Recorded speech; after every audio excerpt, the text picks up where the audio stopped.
할렐루야. 반갑습니다, 여러분. 오늘 이 거룩한 주님의 날, 주의 전에 오신 여러분들을 주의 이름으로 환영하고 축복합니다. 자, 옆분과 인사합시다. 반갑습니다. 권사님 삼통하세요. 집사님 삼통하세요. 여러분 몇 통해야 돼요? 3통입니다. 물론 우리 시국교회가 2통에 있지만 3통을 해야 돼. 3통이 뭐냐? 내가 주님과 만나서 영적으로 통하는 거예요. 그래서 첫 번째는 영통입니다.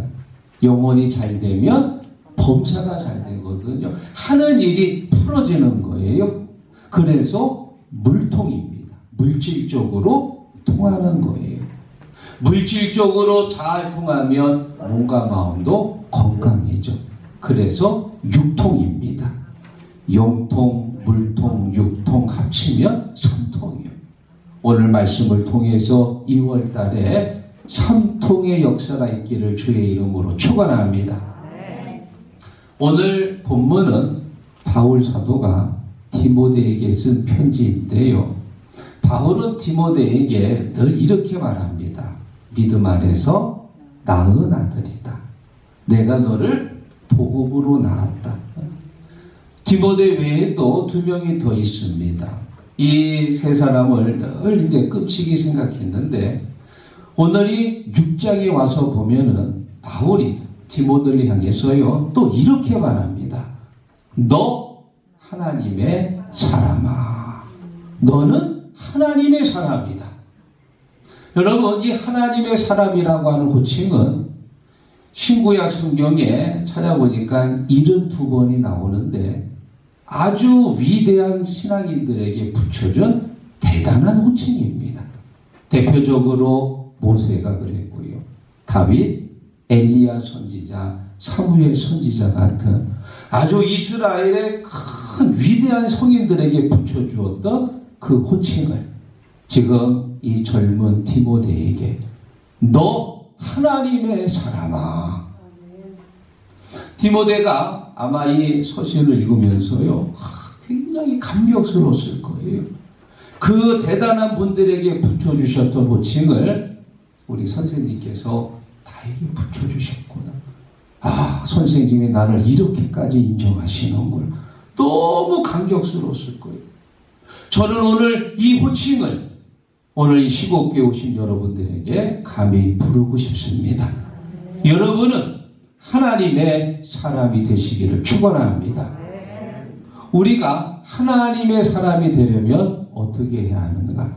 오늘 본문의 말씀을 가지고 3가지로 나눌 때 여러분들이 진정한 하나님의 사람 되기를 주의 이름으로 축원합니다. 너는 하나님의 사람이다. 하나님의 사람이 되려면 첫 번째, 믿음의 선한 싸움을 싸워야 한다. 자, 12절 앞부분 읽어봅니다. 믿음의 선한 싸움을 싸우라. 아멘. 여러분, 선한 싸움이 어떤 싸움일까요? 한마디로 영적 싸움입니다.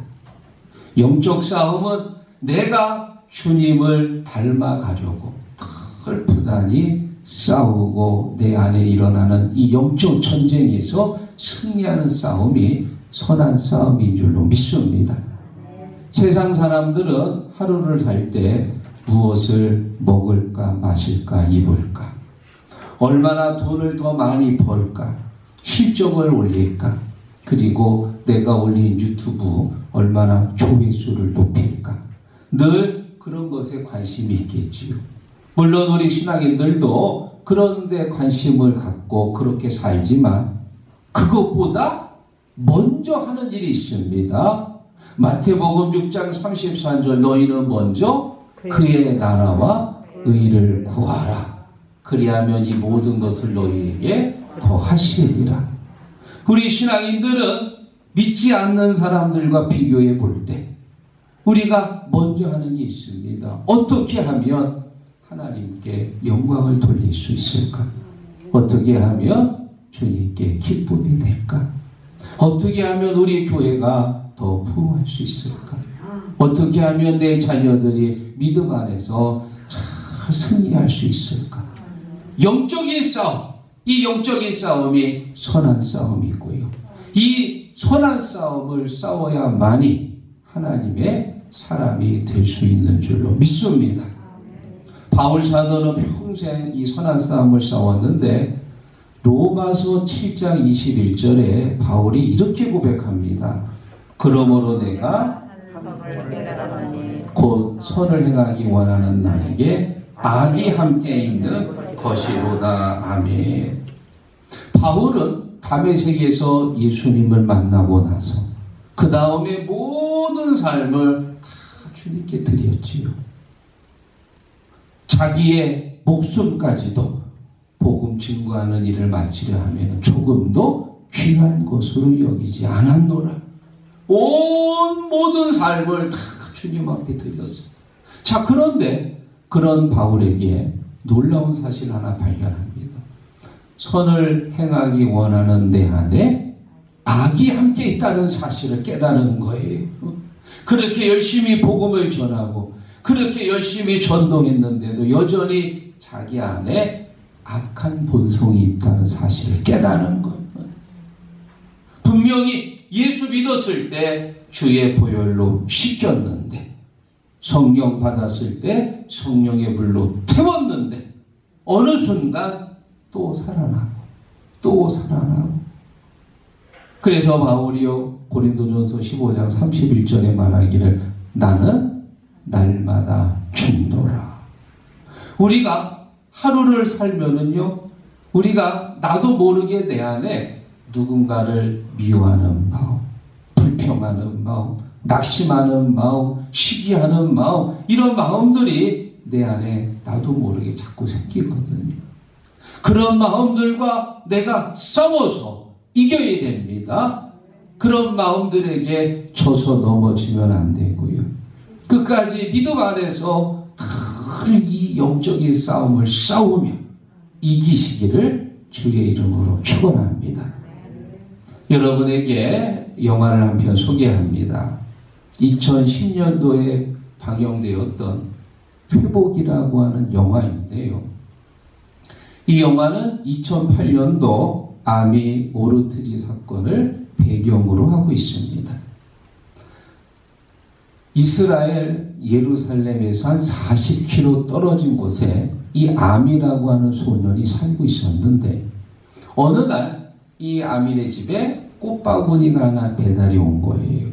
그래 이 아미가 겉으로 보기에 아주 초콜릿과 과일이 많이 있어. 야, 맛있겠다 하고는 포장을 뜯는 순간 어떻게 됐을까요? 터졌습니다. 쉽게 말하면 폭탄 테러가 된 거예요. 여러분이 생각하기에 누가 이 폭탄을 보냈을까? 흔히 생각하기를 이스라엘하고 아주 감정이 안 좋은 게 어디예요? 팔레스타인입니다. 그들이 테러를 저질렀다고 생각을 할 텐데 아니었습니다. 그들이 한 게 아니고 정통 유대교인들이 한 거예요. 지금 이스라엘에 대략 한 900만 명 정도의 사람들이 살고 있는데 그 중에 90% 대다수가 다 유대교를 믿는 유대인들이에요. 예수 믿는 기독교 유대인들은 2% 정도밖에 안 됩니다. 참 신기하지요. 예수님이 태어나신 곳인데 예수님의 12제자들이 복음을 전한 곳이고 최초의 교회 예루살렘 모교회가 세워진 그곳에 예수 믿는 사람들이 2%밖에 안 되는 거예요. 그래서 이 대다수의 정통을 믿는 유대인들이 2%밖에 안 되는 기독교 유대인들을 핍박하고 따돌리고, 그래서 이 기독교 유대인들이 어려움을 겪으며 믿음을 지켜가고 있습니다. 정통 유대인들이 기독교 유대인들을 향해 부르는 말이 있습니다.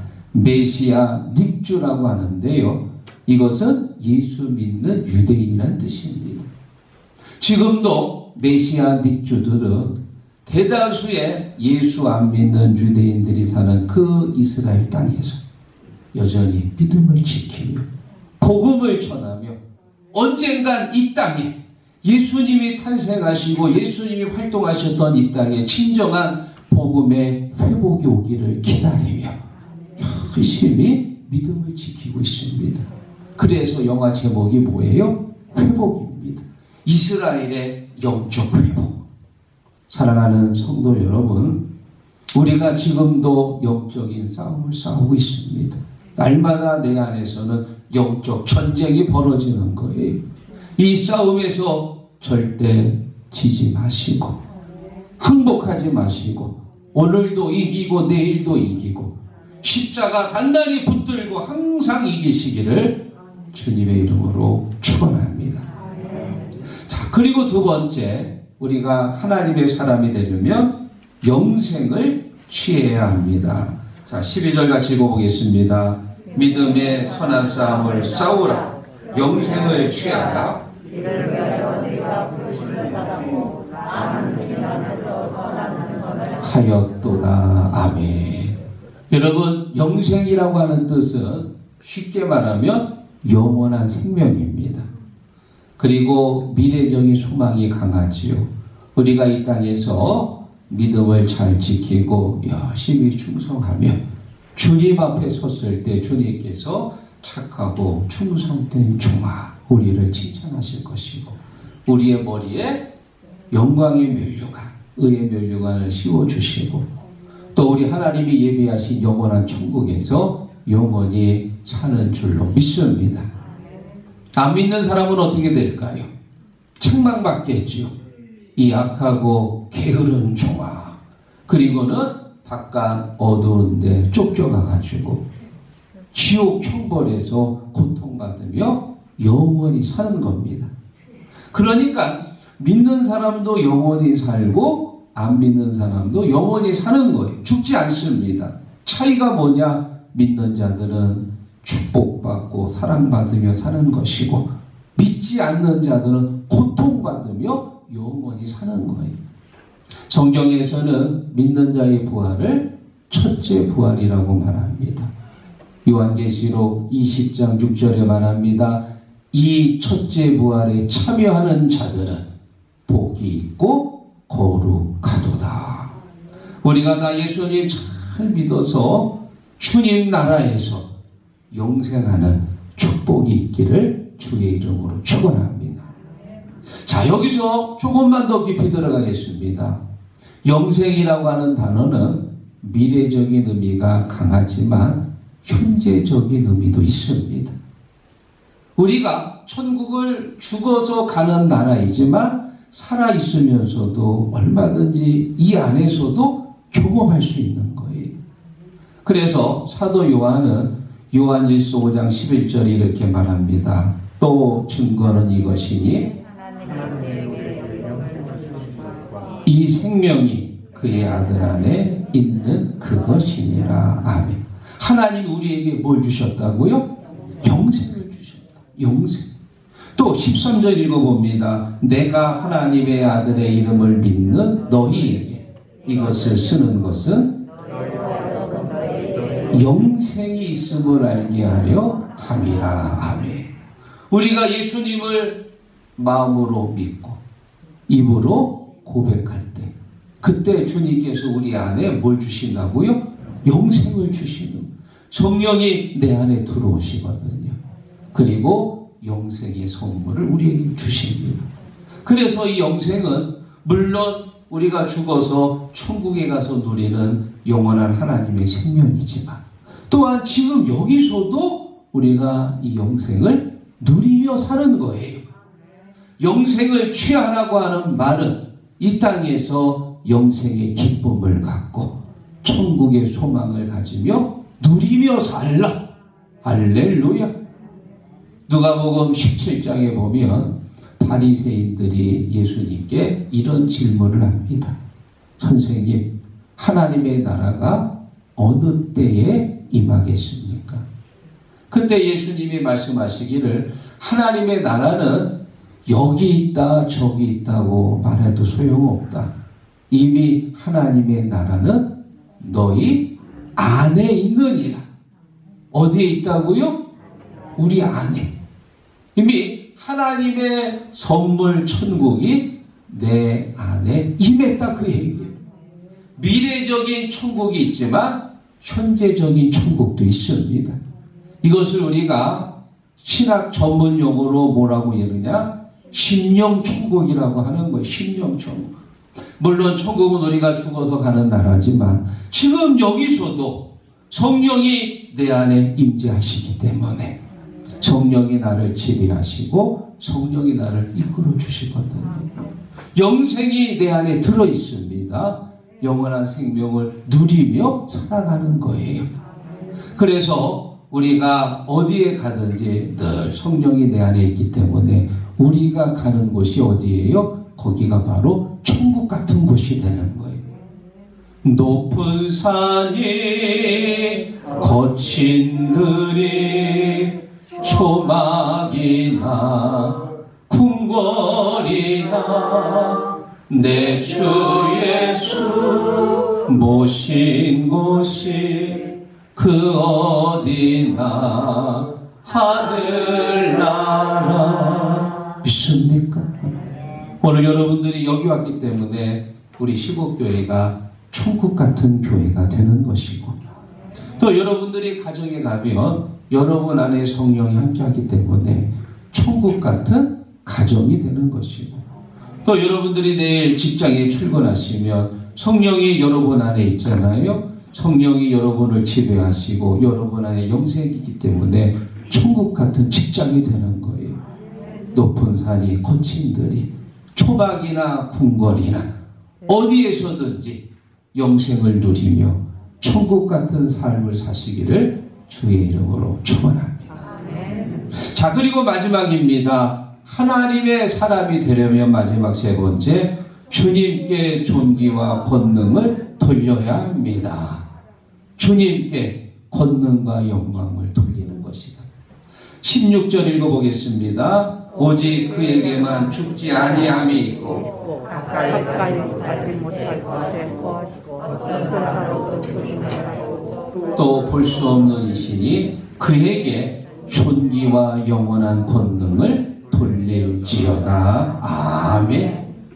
하나님께 존귀와 영광을 돌리는 사람이 바로 하나님의 사람인 줄로 믿습니다.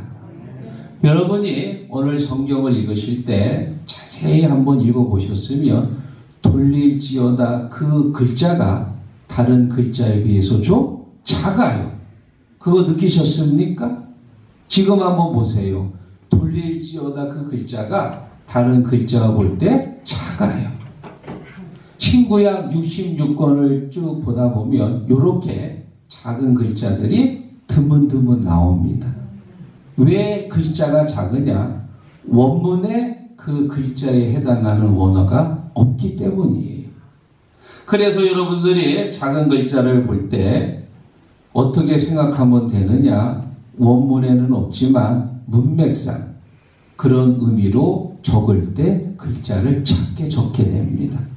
그래서 오늘 이 마지막 부분을 원문으로 해석하면 이렇게 됩니다. 그에게 존귀 그리고 영원한 권능. 아멘. 그렇게 끝나는 거예요. 돌릴지어다는 없습니다. 문맥상 그렇게 집어넣은 거예요. 사랑하는 여러분, 우리가 믿는 하나님이 어떤 분이신가? 세상에 많은 신들이 있지만 누구도 따라올 수 없는, 감히 흉내도 낼 수 없는 그런 지극히 높으신 하나님, 감히 상상할 수도 없는 그런 전능하신 분. 창세기 14장에 보면 멜기세덱 제사장이 아브라함을 만나가지고 이렇게 말합니다. 지극히 높으신 하나님께서 너에게 축복하셨다. 여러분, 세상에요 많은 신들이 있습니다. 인도는요 얼마나 신이 많은지 3억 개나 3억 개. 뭔 놈의 신이 그렇게 많은지. 아무리 많은 신이 있어도요 그 신들보다도 훨씬 높으신 하나님. 그런데 그냥 높은 게 아니라 지극히 높으시는 거예요. 영어로 말하면 the most high God. 그 모든 신들보다도 하이, 높아. 그런데 그냥 높은 게 아니라 지극히 높으신 하나님. 믿습니까? 우리가 믿는 하나님은 지극히 높으신 하나님이시기 때문에 찬송과 영광과 존귀를 받으시기에 합당하시오. 그래서 우리 하나님의 사람들은 그런 하나님께 찬송과 영광과 존귀를 온전히 드리는 줄로 믿습니다. 여러분, 성경에 있는 많은 사건들이 있습니다. 여러분, 마리아가 성령으로 예수님을 잉태했잖아요. 원래 아기가 태어나려면 정자와 난자가 만자야 되는데 글쎄 성령으로 잉태한 거예요. 이해가 되십니까? 이해가. 나아만 장군이 요단강에 들어가 가지고 7번 몸을 씻었는데 7번 씻을 때 나병이 나았습니다. 이해가 되시나요? 그게 머리로 이해가 됩니까? 6번째까지는 안 났는데 7번째 씻었을 때 나았다니까. 여리고성은 또 어떻게 무너졌습니까? 매일 새벽 일어나서 한 바퀴 돌고 마지막 7째 날에는 7바퀴를 돌고 일제히 소리를 쳤을 때 그 단단한 여리고성이 마치 무슨 종이잔처럼 그냥 무너. 이해가 되시나요? 이해가. 저는 이해 잘 안 되는데. 가장 궁금한 게 새벽 기도를 하면서 제가 요즘 늘 느끼는 게요. 애굽에 10번째 재앙이 내렸는데 바로 장자의 죽음입니다. 주의 천사가 애굽에 있는 모든 가정의 집에 들어가서 그 가정에 처음 난 것들을 다 죽이는 거예요. 사람만 죽이는 게 아니고 짐승도 죽입니다. 가령 어느 애굽의 집에 5남매가 있다고 합시다. 3남 2녀인데요. 5명의 애들이 나란히 자고 있어. 그런데 깜깜한 한밤중에 주의 천사가 와서 5명 중에서 첫째를 죽여야 돼. 그 깜깜한 밤에 누가 첫째고 막내인지 그 분간할 수 있나요? 첫째라고 뭐 다 큰 건 아니잖아요. 발육이 늦을 수도 있고 또 엄마가 첫째를 예쁘게 키우려고 머리를 길렀어. 여자아이는 좀 씩씩하게 키우려고 머리를 깎았어. 그 밤에 누가 첫째고 남자인지 과연 구별할 수 있을까? 어렵지요. 게다가 만약에 그 애굽의 부모가 하나님을 믿어가지고 자기 첫째를 살리려고 첫째를 지하실에다 숨겼어. 그러면 그거 찾으려고 밤새 시간 다 간다니까. 5남매 중에서 6남매 중에서 첫째를 무슨 수로 찾아요? 안 됩니다. 그거 찾다가 날 다 새지. 사람은 그렇다 쳐도 짐승 7마리를 낳았는데 짐승 여러분 보면 구별이 되나요? 다 똑같잖아요. 소새끼, 말새끼, 닭새끼, 개 땡땡. 그거 무슨 수로 찾아요? 저는 제가 새벽에 설교를 하면서요. 이해가 안 된다. 도대체 그날 밤, 그 새벽 한 6시간 되는 그 짧은 그 6시간 안에 애굽에 있는 모든 가정들을 천사가 들어가서 죽여야 됩니다. 이해가 되나요? 이해 안 되지요. 성경에 있는 사건은 우리가 머리로 이해할 수 없습니다. 과학적으로 분석 안 됩니다. 그러나 믿음으로 받아들이는 거예요. 만약에 우리의 머리로 하나님을 이해할 수 있다면, 우리의 과학적인 능력으로 하나님을 분석할 수 있다면 그분은 더 이상 하나님이 될 수가 없습니다. 우리가 도저히 이해할 수 없기 때문에, 우리의 힘으로 도저히 따라갈 수 없기 때문에 그분은 지극히 높으신 전능하신 하나님이시고 우리가 찬송과 영광과 경배를 주님 앞에 드리는 줄로 믿습니다. 여러분에게 한 가지 예화를 드리고 말씀을 정리합니다. 르네상스 시대에 3대 화가 하면은 미켈란젤로, 레오나르도 다빈치, 라파엘로 이런 분들인데요.